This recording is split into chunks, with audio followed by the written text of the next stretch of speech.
Hello student, I am Dr. S. Kandare, HOD, Department of Botany, KMC College, Khopoli. The title of our presentation is Ribosomes. Let us learn what are ribosomes. Now contents. What is ribosome? Occurrence, morphology, function and figures. So this is the content of our presentation. So let us see first of all what is ribosome. These are the microbodies or cell organelles present in the cell.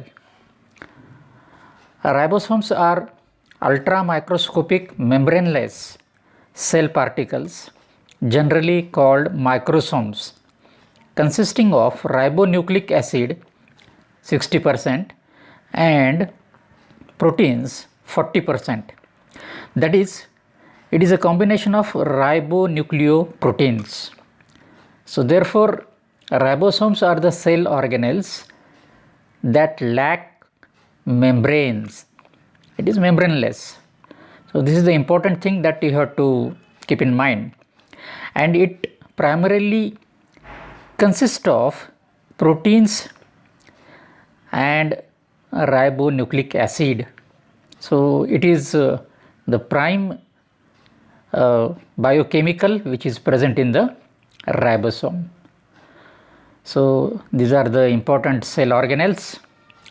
Now the occurrence, where we find these ribosomes. George Palade in 1955 studied and named ribosome. Later on, Robinson and Brown isolated ribosome in 1940.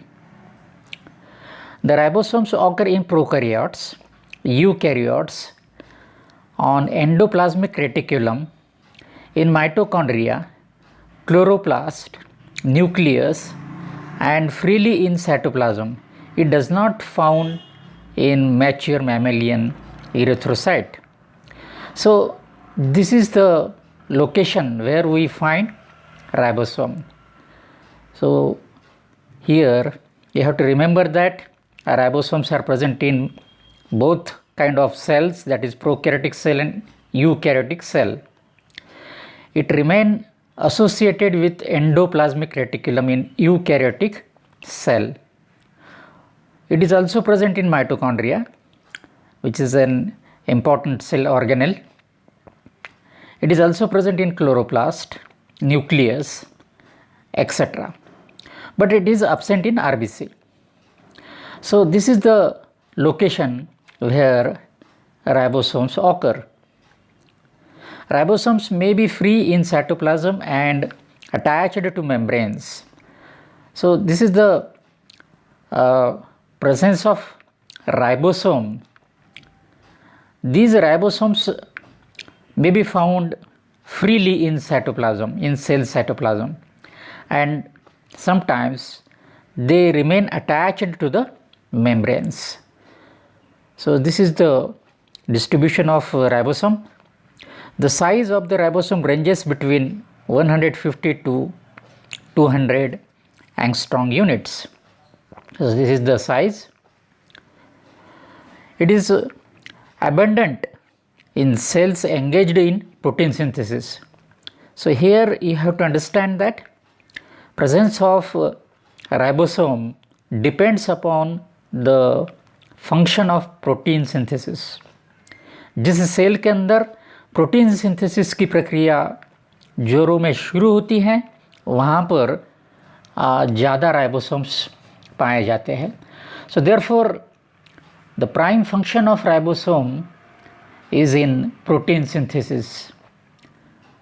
Then ribosomes are synthesized in cytoplasm and nucleolus. ये दो जगह पर उसका processing होता है, nucleolus के अंदर और साइटोप्लाज्म के अंदर राइबोसोम्स तैयार होते हैं. So this is the occurrence and the dimension of ribosome. This is the photograph of George Emil Palade, who discovered this important cell organelle, ribosome. So here is a simplified figure of ribosome. So this is a larger subunit, smaller subunit, and this is mRNA which is attached to the smaller subunit. So this is the representation of figure that I have shown here. So this is about occurrence. Now let us compare ribosomes present in prokaryotic and eukaryotic cell. ये दोनों के बीच में क्या फ़र्क होता है? Prokaryotic cell के अंदर भी राइबोसोम होते हैं और यूकैरियोटिक सेल के अंदर भी राइबोसोम होते हैं. So first of all, see prokaryotic ribosome. So this prokaryotic ribosome is of 70S unit.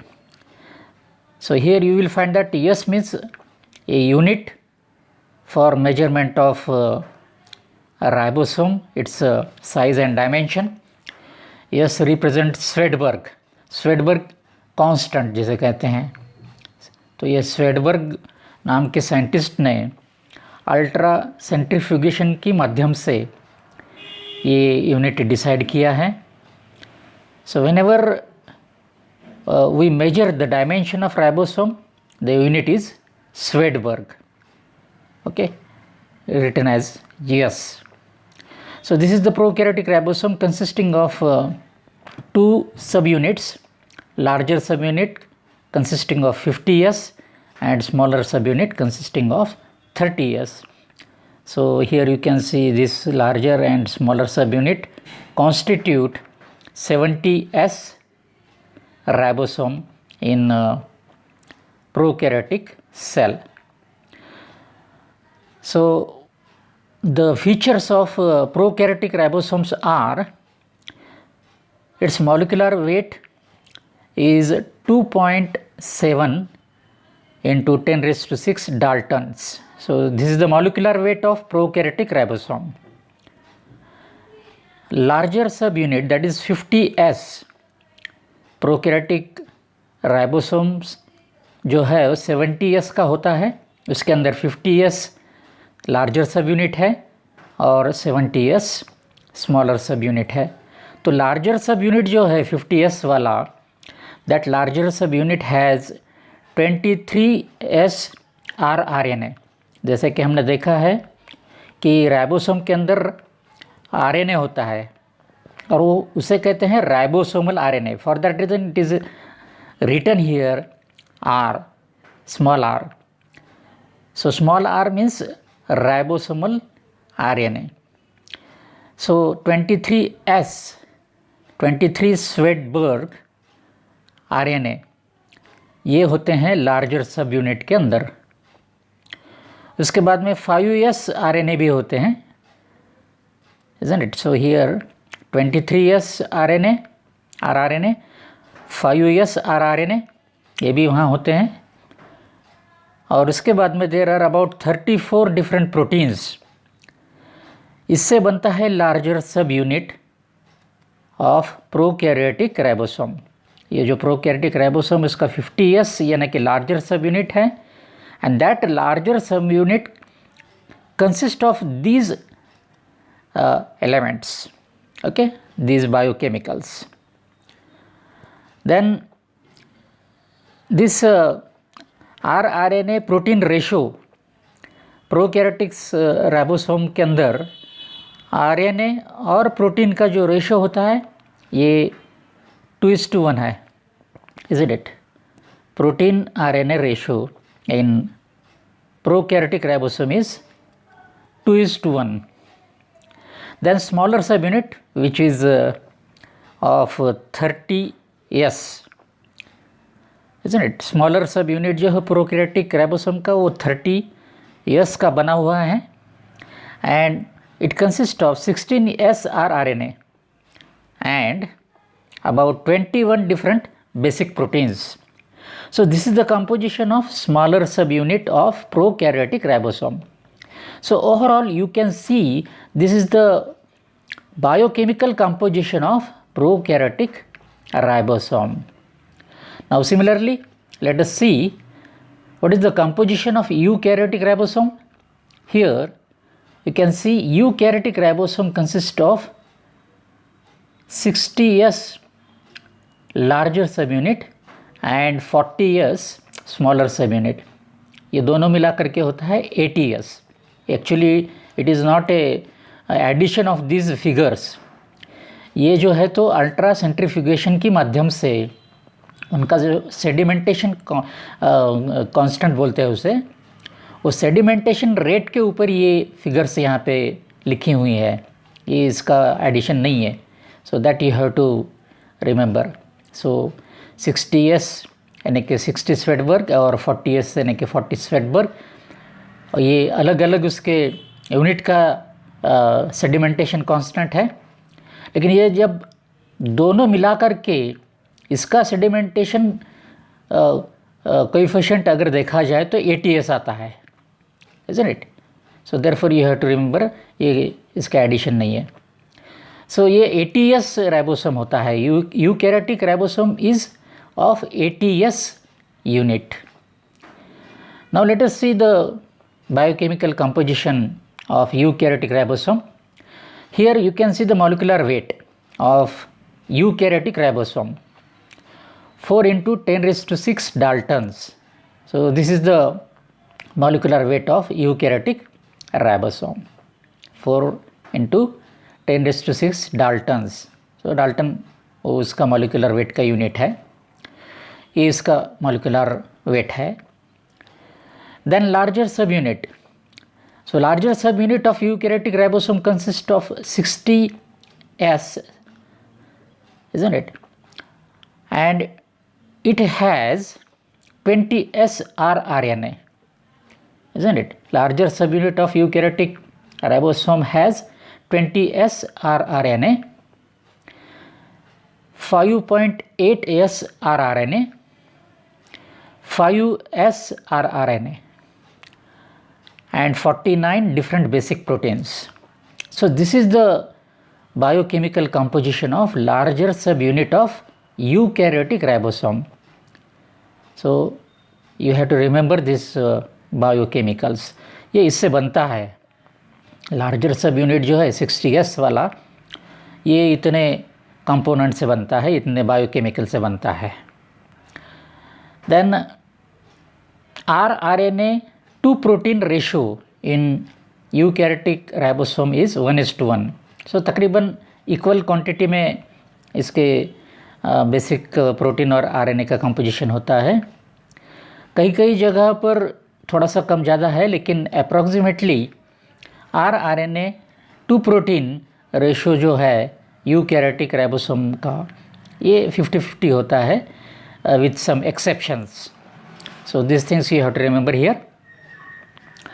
Then smaller subunit of eukaryotic ribosome, which is represented as 40S.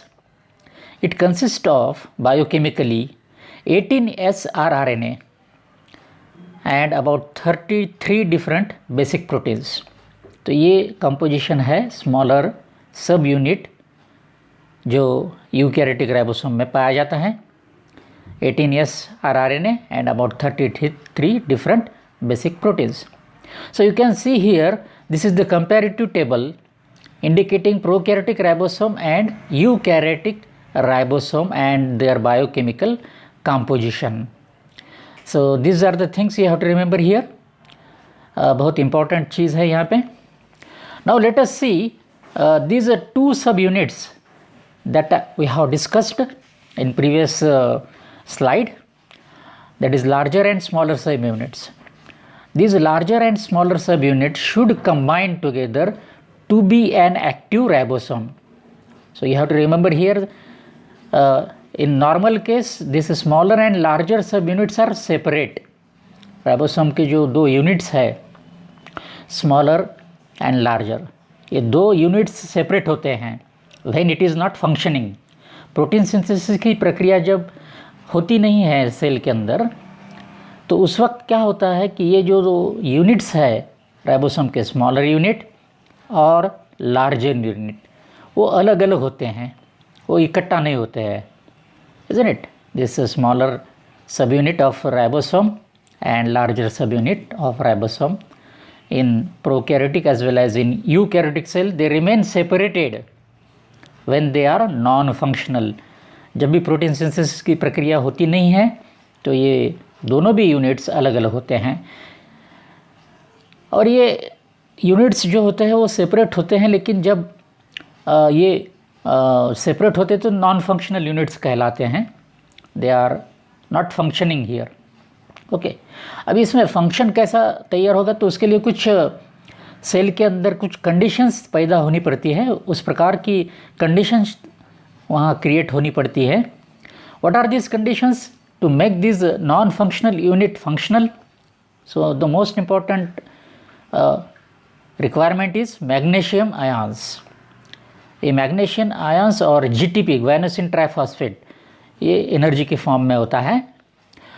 So these divalent ions are very very important. So magnesium plus plus concentration should be equal or more then 0.001 moles. ये 0.01 molar concentration या इससे ज़्यादा concentration अगर cell के अंदर हो जाता है, isn't it? सेल के साइटोप्लाज्म के अंदर, then these two units come together। ये दोनों यूनिट एक जगह आ जाते हैं, smaller and larger units, and these smaller and larger units combine under these appropriate biochemical conditions and it becomes like this, isn't it? These two separate units come together and they become active and they become functional unit. Then and then they start their function. Now this unit is ready to function for its activity, that is protein synthesis. ये होता है। So when the condition changes, the condition in the cytoplasm changes, that is this magnesium ion concentration goes down certain threshold, that is 0.001 moles, and the quantity of GTP also goes down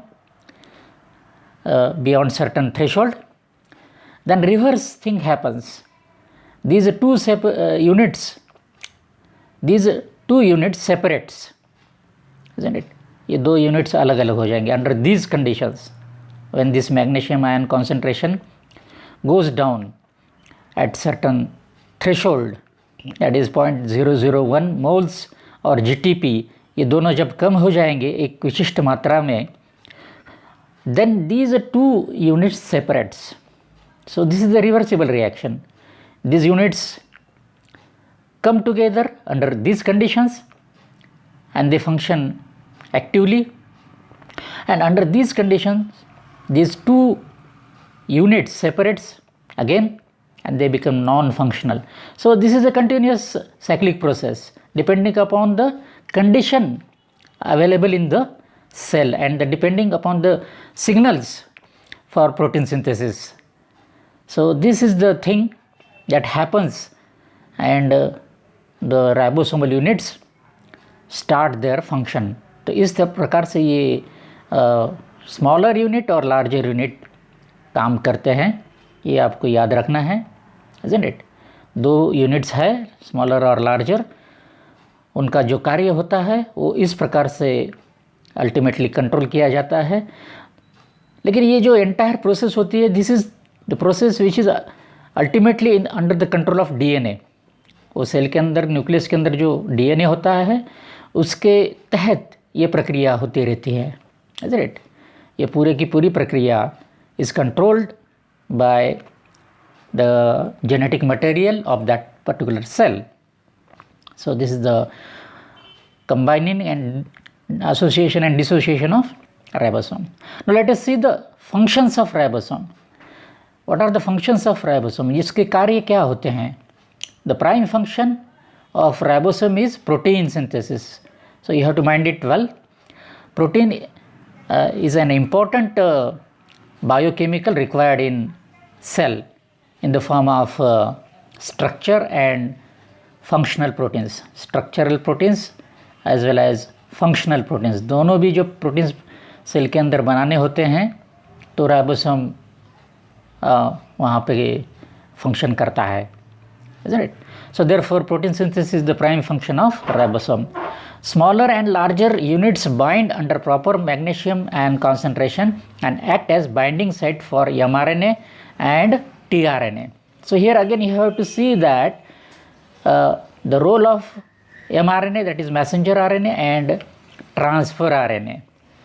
These two RNA also comes into picture during protein synthesis, isn't it? A ribosomal RNA, that is rRNA, is present in the ribosome, and mRNA and tRNA, these another RNA also assist during the process of protein synthesis. But magnesium ion concentration and GTP are also playing their vital role. ये भी हमें याद रखना है.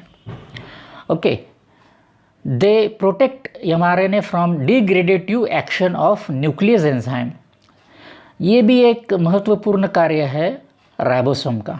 तो ribosome क्या करता है, जो mRNA होता है उसको सेल के अंदर जो न्यूक्लियस एंजाइम होता है वो न्यूक्लियस एंजाइम mRNA को डाइजेस्ट कर दे सकता है, isn't it?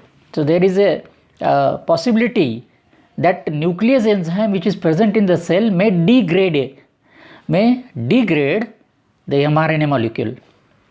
तो वो डिग्रेडेशन से बचाता है राइबोसोम. ये भी राइबोसोम का एक महत्वपूर्ण फंक्शन है, क्योंकि न्यूक्लियस एंजाइम जो होता है वो क्या करता है, mRNA को डाइजेस्ट कर सकता है, डिग्रेड कर सकता है, लेकिन उसको बचाने का काम करता है ribosome. So this is the secondary function of ribosome. Primary function is protein synthesis, but this is also an important function of ribosome. It protects nascent polypeptide chain from protein digesting enzymes.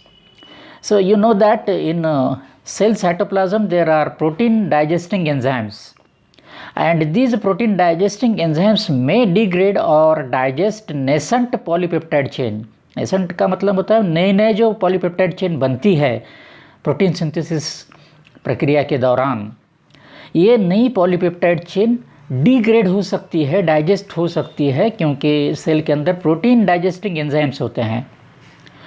So preventing this process of digestion of newly formed polypeptide chain, ribosomes are there to protect this nascent polypeptide chain. तो ये नया जो chain बनता है nascent polypeptide chain, इसको बचाने का काम, उसको प्रोटेक्ट करने का काम भी यहाँ पर राइबोसोम करता है. So you can see here beside this protein synthesis which is a prime function of ribosome, these are the secondary but not less significant functions are being done by ribosome. तो इस बात को भी याद रखना है. It help in repair mechanism of the cell. Cell के अंदर कुछ इंजुरीज होते हैं, कुछ डैमेजेस होते हैं प्रोटीन्स को, प्रोटीन मॉलिक्यूल्स को, तो उसको रिपेयर करने का काम भी राइबोसोम का है. यानी कि ribosome is related to protein synthesis. So whenever there is damage and deficiency of protein, ribosome help to repair this damage and recoup the lost protein in the cell. तो इसीलिए it is written here. Repair mechanism के अंदर भी ribosome अपनी अहम भूमिका निभाता है, isn't it? तो सेल को रिपेयर भी करना पड़ता है. कभी डैमेज हो जाता है सेल के अंदर, कोई प्रोटीन या लिपोप्रोटीनस मॉलिक्यूल्स या कोई एंजाइम डैमेज हो जाता है, कम हो जाता है, तो उसको रिपेयर करने का काम भी राइबोसोम करता है. So in this way you can see these are the prime functions and these are the significant functions, some of the significant functions that I have mentioned here. You can compile some more important functions from textbooks or reference books, but these are the some prime and important functions performed by ribosome. तो इस प्रकार से इसका function है. Now let us see the figure. Here you can see the figure of ribosome. So I have shown here smaller subunit और ये larger subunit, isn't it?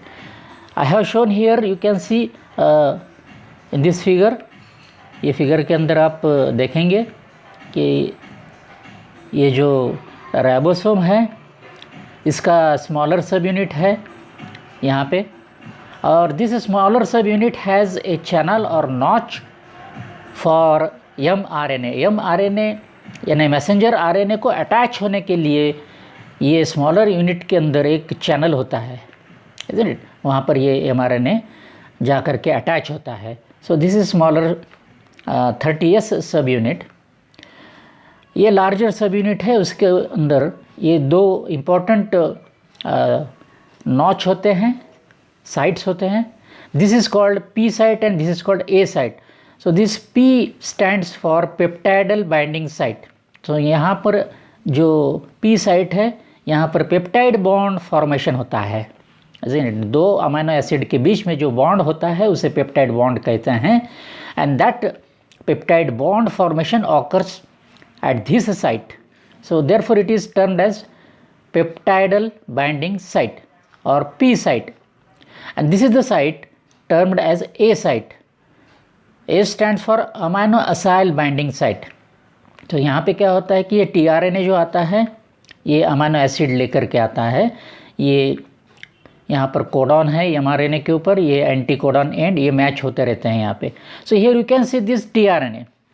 ये जो बताया है ये tRNA मॉलिक्यूल्स है, isn't it?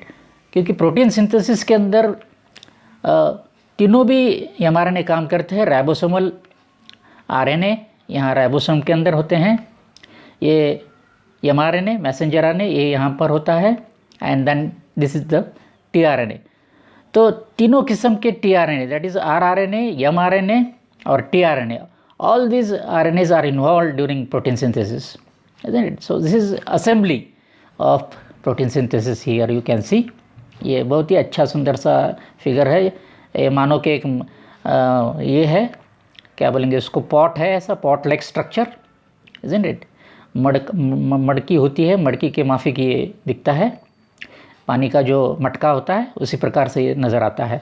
So here you can C smaller सब unit and this is larger sub unit. ये दोनों यूनिट यहाँ पे आपको नज़र आएंगे, स्मॉलर सब unit and larger sub unit, isn't it?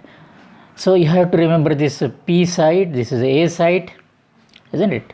And these are the tRNAs attached here, and this is the polypeptide chain being synthesized, isn't it? ये सारा यहाँ पे बताया है. So you have to observe it very keenly. ये किस प्रकार से दिखाई पड़ेगा ये आपको यहाँ पे देखना है. ये you can see here this is the amino acids, isn't it? देखिए यहाँ पे एफ मिथियोनिन, देन उसके बाद में अमाइनो एसिड 2, 3, 4 इस तरह से ये चेन बढ़ता जा रहा है. अमाइनो एसिड्स एक दूसरे को अटैच किए जा रहे हैं, पॉलीपेप्टाइड चेन कहते हैं इसे, isn't it? ये बनता है.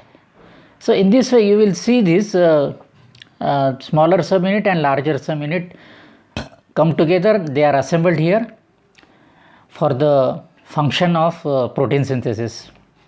So here is another figure, schematic model. So here also another model I have shown here. तो यहाँ पे ये जो सो देखिए कि लार्जर यूनिट यहाँ पे बताया गया है, ये ऊपर के साइड में और ये नीचे के साइड में you can C smaller unit.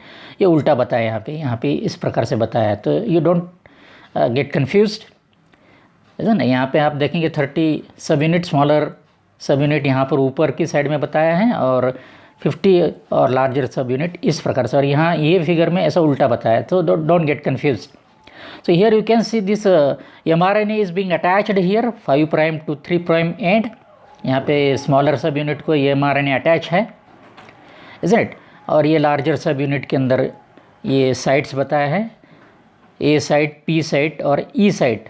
So in some cases this extra E site is also shown, isn't it? ये भी साइट है, 3 साइट कहीं पर बताए गए हैं, कहीं पे 2 बताए गए. तो ये याद रखना है, A साइड भी है, P साइड भी है, E side amino acid binding site, peptide bond formation site and eject site. यहाँ से ये टीआरएनए बाहर गिरता है, ये बाहर इसका इजेक्शन हो रहा है, isn't it? Deacylated tRNA release from E site, यहाँ पे ये पॉलीपेप्टाइड चेन बॉन्डिंग हो रहा है, isn't it? You can see here growing polypeptide chain. So here this is the P site. P site के यहाँ you can see this peptide bond formation is being taking place. Peptidal transferase center. तो यहाँ पे peptidyl transferase नाम का enzyme काम करता है, isn't it? ये भी यहाँ पे बताया है। डिकोडिंग सेंटर, ये यहाँ पे codon anticodon are being matched. Then movement of ribosome, ribosome ये डायरेक्शन में मूव होता है from 5 prime to 3 prime direction. So in this way you can see this is the ribosome and the function is illustrated in this slide. So this is the function and figure of ribosome. Now morphological features for binding subunits. ये जो subunits होते हैं larger and smaller subunits, एक दूसरे को bind होने के लिए उसके अंदर जो कुछ arrangement होती है. So now here you can see this small subunit, isn't it? ये इसका अलग अलग एंगल्स में ये बताया गया है यहाँ पे। सो दिस स्मॉलर सब unit that is 30s unit, smaller सब यूनिट। ये जो यूनिट होता है ये एक्चुअली ऐसा होता है, इसको अलग अलग पार्ट्स होता है, जैसे कि यहाँ पे लिखा है हेड, प्लेटफॉर्म और बेस। ये 3 इम्पॉर्टेंट पार्ट्स स्मॉलर सब यूनिट के ऊपर होते हैं। अब ये एंगल में आप देखेंगे तो यहाँ पे हेड बताया है, ये अलग एंगल में हेड दिखता है, तो 2 एंगल्स में ये फिगर यहाँ पे बताई हैं। तो स्मॉलर सब यूनिट जो होता है राइबोसोम का, उसको ये पार्ट्स होते हैं। एक होता है head, so you can see here head, ये इस प्रकार का एक पोर्शन होता है, इसको कहते हैं प्लेटफॉर्म। और ये नीचे वाला जो ब्रॉडर पोर्शन है it is called base. So smaller सब unit has these morphological features for binding. ये एक दूसरे को बाइंड होते हैं, अटैच होते हैं, तो अटैच होने के लिए कॉम्प्लीमेंट्री नॉचेस होना चाहिए, इज़ इट? ये कॉम्प्लीमेंट्री नॉचेस होते हैं उसके, ये स्मॉलर सब यूनिट के हेड, प्लेटफॉर्म और base. So with the help of these notches और एक्सेसरीज और पार्ट्स, दिस स्मॉलर सब unit binds with larger sub unit. ये जो छोटा स्मॉलर सब यूनिट है 30s वाला, ये लार्जर सब यूनिट के साथ जब बाइंड होता है तो ये पार्ट्स एक दूसरे के अंदर मैच हो जाते हैं। तो ये कैसे मैच होते हैं? अभी ये स्मॉलर सब यूनिट आप देख रहे हैं, तो अब लार्जर सब यूनिट के अंदर देखेंगे कि ये किस प्रकार से मैच होता है। सो लार्जर सब यूनिट हियर है ना, प्रोकैरियोटिक राइबोसोम 70s, सो ये लार्जर सब यूनिट है। तो यहाँ पे आप देखेंगे लार्जर सब यूनिट को कौन कौन से हिस्से हैं, मॉर्फोलॉजिकल फीचर उसके क्या हैं, मॉर्फोलॉजिकल स्ट्रक्चर में उसको क्या क्या होता है, रिज होती है, रिज, सेंट्रल प्रोट्यूबरेंस, स्टॉक और टनल, ये 4 इसको पार्ट्स होते हैं। There are 4 parts, that is ridge, you can see here, this is ridge, central protuberance, stalk और tunnel. So these are the 4 morphological parts available on larger subunits. So here you can see tunnel, यहाँ पे एक notch होती है, एक क्या बोलेंगे उसको, चैनल होती है, it is called tunnel. It has a ridge, ये एक किस्म का आउटग्रोथ है। ये सेंट्रल प्रोट्यूबरेंस है, ये बहुत ज़्यादा बड़ा दिखता है। उसके बाद में ये स्टॉक रीजन है, ये इसको स्टॉक कहते हैं। ये finger like projection, small finger like projection called stock. और ये यहाँ पे रिज है, ये जो बताया ना, यहाँ पे ये हिस्से में रिज है, ये उसका बैक पोर्शन है, isn't it? ये फ्रंट पोर्शन है। तो ये 2 इसका व्यू बताया है, isn't it? फ्रंट और बैक व्यू जिसे कहेंगे हम। So in this way you will find that these are the different parts. You have to remember on larger subunit, ridge होता है, central प्रोट्यूबरेंस होता है, स्टॉक होता है और रिज होता है, और यहाँ पे ये टनल। तो ये 4 पार्ट्स होते हैं लार्जर सब यूनिट को, और ये जो लार्जर सब यूनिट के पार्ट्स है, ये पार्ट्स स्मॉलर सब यूनिट के ये पार्ट के साथ मैच हो जाते हैं और ये एक दूसरे के अंदर फिट हो जाते हैं। तो उस प्रकार से वो दोनों सब यूनिट इकट्ठा अच्छी तरह से फिट होते हैं। इसीलिए these are the morphological features required for binding the subunits. Okay, ये स्मॉलर सब यूनिट्स के पार्ट्स और ये लार्जर सब यूनिट के पार्ट्स, बोथ जो ये पार्ट्स होते हैं एक दूसरे को कॉम्प्लीमेंट्री होते हैं, मैचिंग होते हैं। तो उसकी वजह से दीज 2 सब units come together and fix together properly. So this is the thing, morphological features required for binding of the ribosome. Ribosome polysome भी फॉर्म करते हैं। poly means many और soma means body। तो राइबोसोम एक से ज़्यादा series में काम कर सकते हैं, isn't it? सिंगल राइबोसोम तो हमने देखा है, लेकिन अनेक राइबोसोम एक सीरीज में काम करते हैं। So polysome is formed if many copies of polypeptide is required.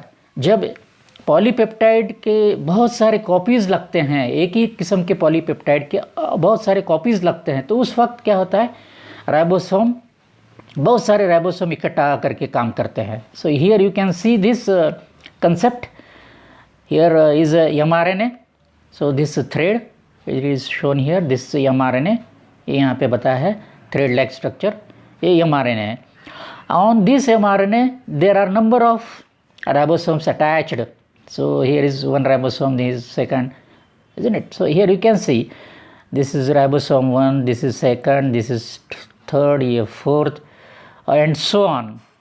तो इस प्रकार से on this mRNA you can see number of ribosomes come together, assemble together to perform different what can say polypeptide chains simultaneously, isn't it? Simultaneously देखिए, इसके ऊपर ये polypeptide chain तैयार हो रहा है, isn't it? Isn't it? Growing polypeptides. So here you can see this one chain is growing here, another chain is, this is another chain, this is another chain, isn't it? So completed polypeptide chain यहाँ पे दिखाया है कि this is the completed polypeptide chain। तो यहाँ पे बन रहा है, isn't it? Polypeptide chain is being synthesized here simultaneously। So here you can see this multitasking of ribosome, isn't it? So this is the polysome। जब ये बहुत सारे राइबोसोम इकट्ठा आते हैं mRNA के ऊपर, तो इसे कहते हैं polysomes। So here you can see incoming ribosomal unit, this is larger subunit and smaller subunit coming together and forming such assembly। And again after completion of this task, these 2 subunits separate। So here you can see larger subunit is separated and smaller subunit is separated, isn't it? When this function starts at this end, mRNA end, this is the 5' end, so here the function begins, the function of ribosome begins here and gradually the function ends here। So end of mRNA, that is 3' end। तो यहाँ पे end हो गया है, isn't it? ये codons यहाँ पे ख़त्म हो गए हैं mRNA के ऊपर, तो यहाँ पे इसका फंक्शन ख़त्म हो गया, ये डिसोसिएट हो जाता है larger subunit and smaller subunit. तो इस प्रकार से you can see multiple chains of amino acids और polypeptides can be synthesized simultaneously. तो जब सेल के अंदर ज़्यादा कोई प्रोटीन की ज़रूरत होती है, तो इस प्रकार से पॉलीसोम्स भी राइबोसोम के बनते हैं। So in this way you can understand the function of ribosome, isn't it? So thank you, and you have to see this video repeatedly and prepare your own notes। So I am again emphasizing here, you have to prepare your own notes, isn't it? See this video and prepare your own notes। Okay, this is the message I would like to show you here। Okay, thank you friends, bye।